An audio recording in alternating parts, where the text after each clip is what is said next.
présentez-vous à la presse, s'il vous plaît. Je suis M. Bamba Lanciné à l'état civil. Et c'est M. Bamba Lanciné. Et quel rôle jouez-vous au sein des enseignants volontaires? Je suis le premier responsable des enseignants volontaires du Grand Ouest, du Béré, du Tonkoué et du Guémo et Cavali. Pouvez-nous parler un peu du volontariat depuis le début de la guerre jusqu'à aujourd'hui? Je vous remercie infiniment. Je profite de cette antenne pour vous parler de ce qui s'est réellement passé. Il faut dire que depuis 2002, les enfants de l'État sont levés spontanément pour venir sauver les enfants de l'État ivoirien. Quand je parle des enfants de l'État, c'est les enfants qui sont sur place.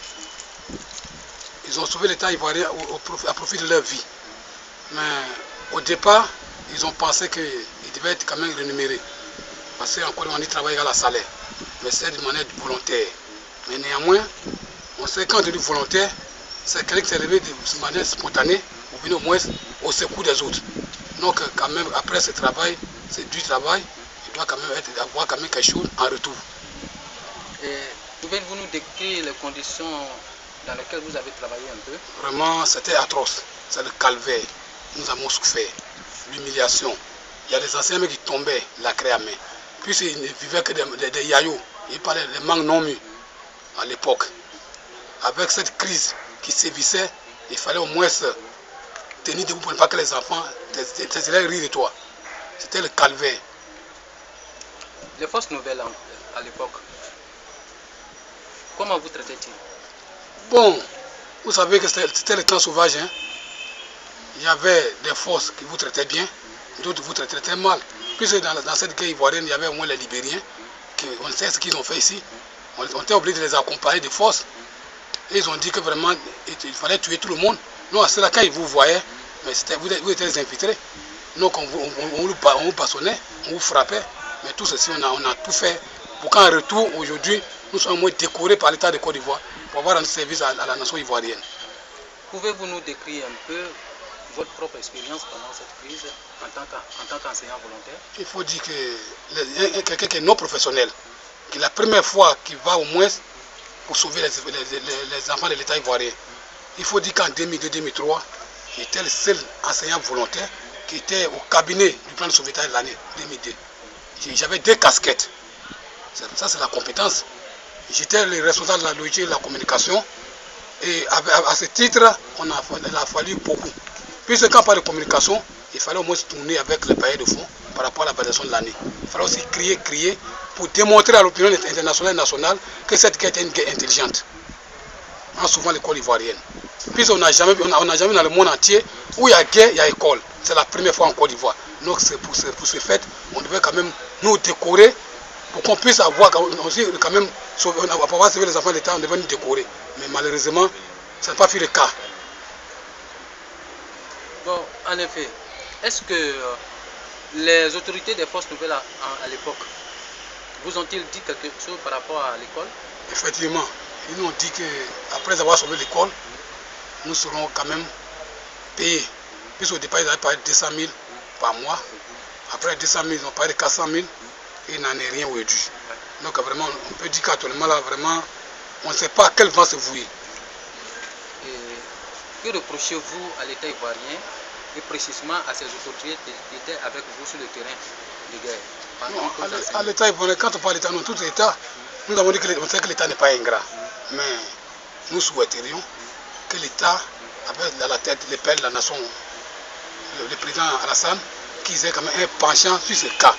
Car ce cas a trop duré, nous souffrons. Ces enseignants volontaires sont des pères de famille. Ils ont une famille, ils ont des femmes.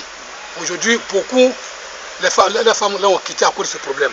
Parce que, imagine-toi, quelqu'un qui ne mange pas, ses enfants sont là. Quand tu vois un enfant se réveiller contre son père, c'est parce qu'il n'a rien à manger. Mais quand l'enfant a quelque chose à manger, il ne se réveille pas contre son père. Mais quand le père n'a rien, mais quand tu as ton propre progéniture, il va refuser. Puisque tu n'as pas d'argent, il n'a rien à lui donner. Quand il sort, il voit les autres pères des parents. Quand il rentre, vraiment il est découragé de toi.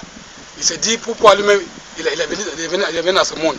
Alors que vraiment nous avons sauvé l'école ivoirienne. En retour, au contraire, on devait nous aussi nous sauver. Nous sommes laissés pour compte. Donc on se tourne vers les autorités compétentes pour que justice soit faite. Aujourd'hui, ceux qui ont sauvé les bourreaux de sauvetage sont laissés pour compte. Et il y a les gens qui se sont appuyés sur une auto, aujourd'hui ils crient haut et fort, ils ne connaissent pas la genèse, l'histoire du bénévolat. Il y a un Dieu qui est là. Il y a un Dieu qui est là, qui est penchant sur une autre cas, pour qu'ensemble, nous puissions quand même rehausser l'image de la Côte d'Ivoire. Pour qu'ensemble, ce train d'émergence qui a pris le départ progressivement, nous puissions être quand même dans ce train d'émergence, ensemble, à l'horizon de 2020, nous serons tous dans ce train de l'émergence. Bon, en fait, il y a eu des intégrations, il y a eu l'intégration. Comment expliquez-vous le fait qu'il y ait encore des zombies dans cette zone? Vraiment, je vous remercie. Très belle question. Il faut dire qu'en 2002-2003, il y avait un problème de leadership. En son temps, quand Gbagbo a parlé, il a signé le décret de l'intégration de la fonction publique. Au départ, la zone CNO, centre nord-ouest, on devait prendre 2665 enseignants volontaires. Donc, quand on a commencé le travail, il y avait un problème de leadership entre les responsables de MEPSI d'alors. Beaucoup sont laissés pour compte. Puis il y avait un problème de personnes. Ceux qui devaient faire le travail n'ont pas pu faire le travail. C'est ainsi qu'il y a un grand nombre qui est laissé pour compte. Et en son temps aussi, il faut qu'il y ait les gens qui ont servi en 2002-2003, qui ont servi avec le niveau, mais pas encore le diplôme. À ceux-là aussi, avec le temps, ils viennent de gagner leur diplôme. Travail égale à salaire. Ceux qui ont servi l'État ivoirien, nous avons un document bien conçu. Ils sont dedans, on devait quand même donner cette chance-là de devenir fonctionnaires comme les autres. Aujourd'hui, les enfants que nous avons fabriqués en 2002-2003, d'autres sont fonctionnaires aujourd'hui, d'autres sont docteurs, d'autres sont professeurs. Donc ça veut dire qu'actuellement là, avec ce qui s'est passé en 2002, c'est ainsi que l'Union des anciens volontaires est née pour défendre les autres cas qui sont restés. UDEVO est venu pour défendre les autres cas. Nous sommes allés voir le ministre en son temps, il allait voir le président Gbagbo. Le président, aujourd'hui, actuel président de l'Assemblée aussi était là. C'est ce qu'ils ont dit de prendre 2429 au nord de l'Ouest. Mais ces 2429 là, ils ont pris ça dans la zone de confiance, c'est-à-dire toute la Côte d'Ivoire entière. Donc il y avait 700 membres. Mais les 700 là, à ce moment, il y a beaucoup qui étaient malades, d'autres n'étaient pas là. Puis il fallait dévoiler les photos de diplôme pour qu'on puisse t'enregistrer. Et ceux qui sont laissés pour compte, c'est à cela aujourd'hui, il faut faire quelque chose. Moi-même qui parle, qui a l'électricité, il a dit qu'il n'y a pas d'injustice. Aujourd'hui, nous avons servi à les gens en 2002-2003. Voyons ces pères de famille, les laisser comme ça pour qu'on ne soit pas bon. C'est ainsi que nous avons décidé de fermer la porte ensemble. Donc, il faut dire qu'actuellement, beaucoup encore reste. Aujourd'hui, nous sommes allés à Abidjan pour aller déposer le dossier. Il y a des gens encore qui ont encore le cas de MEPSI, qui prennent le leadership aussi, on les a vus à Abidjan là-bas.